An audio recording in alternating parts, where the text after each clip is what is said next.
Hi, I'm Maryka Biaggio, author of Margery and Me. I'd like to read a little bit from Margery and Me today for you, but first I want to give you a little background on the writing of this novel. I started writing Margery and Me in 2013 after my editor at Doubleday brought Marjorie Crandon to my attention. Margery was a psychic in 1920s Boston, and she had an epic battle with Harry Houdini during that time period. So I was quite intrigued about the story of Margery and dug into the research. But I was puzzled. How am I going to write about a psychic?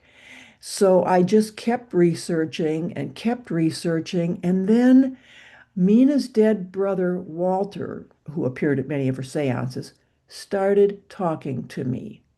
And I found his voice so compelling that I thought, yes, this is it.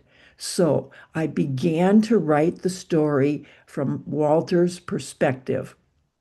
Then I sent a few chapters to my editor at Doubleday, and she said, no, no, no, Margery has to tell her story. And I thought, no, no, no, Walter wants to tell this story. And I decided that I was going to stick with Walter as the storyteller. And I'm really glad that I did because he was great fun to work with. So once I finished the novel, I of course tried to, find a publisher and eventually found a good home for it at Regal House Publishing. And once Regal House accepted the novel, I set about looking for authors who would be willing to blurb it. And I asked one of my absolute favorite authors, Valerie Martin, if she would be willing to blurb it. And she said yes. I have to read you what she says about Margery and Me.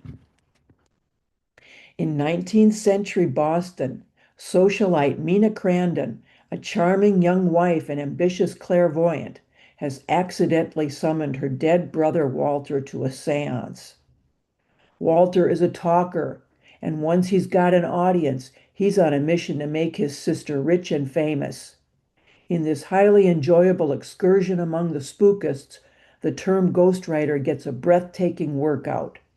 Margery and Me is a wry, lively, and wicked good novel. I'm so proud of that blurb from Valerie Martin.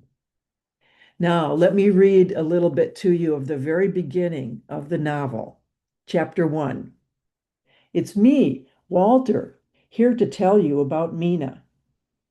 Truth is, I understand Mina better than the whole lot of them, meaning those meddlers who wanted to know how the Witch of Lime Street, as some dubbed her, acquired her psychic powers. Oh, the questions the newspaper men asked. Did her teachers remark on any unusual talents? What of her character?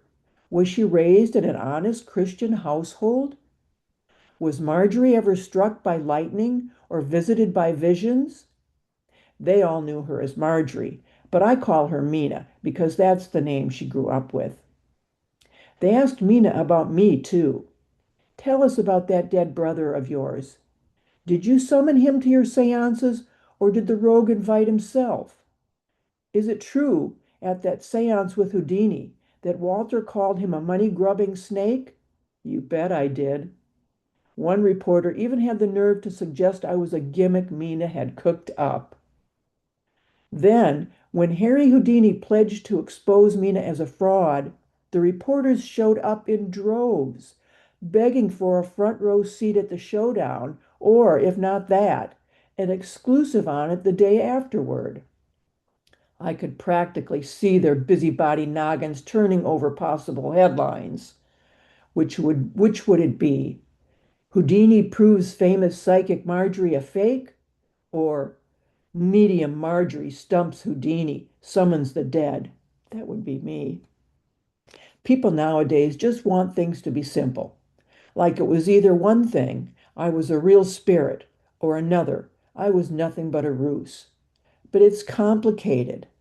I wouldn't be telling this story if it was as simple as ABC, like those reporters and everyone else wanted it to be. I'm not saying there's no such thing as spirit connections. Hell no, but they're rare, and circumstances must come together pretty much perfectly to conjure them. So this is going to take a lot of explaining. I might as well start at the beginning. So there you have it. First part of the first chapter of Margery and Me. I hope you enjoyed it.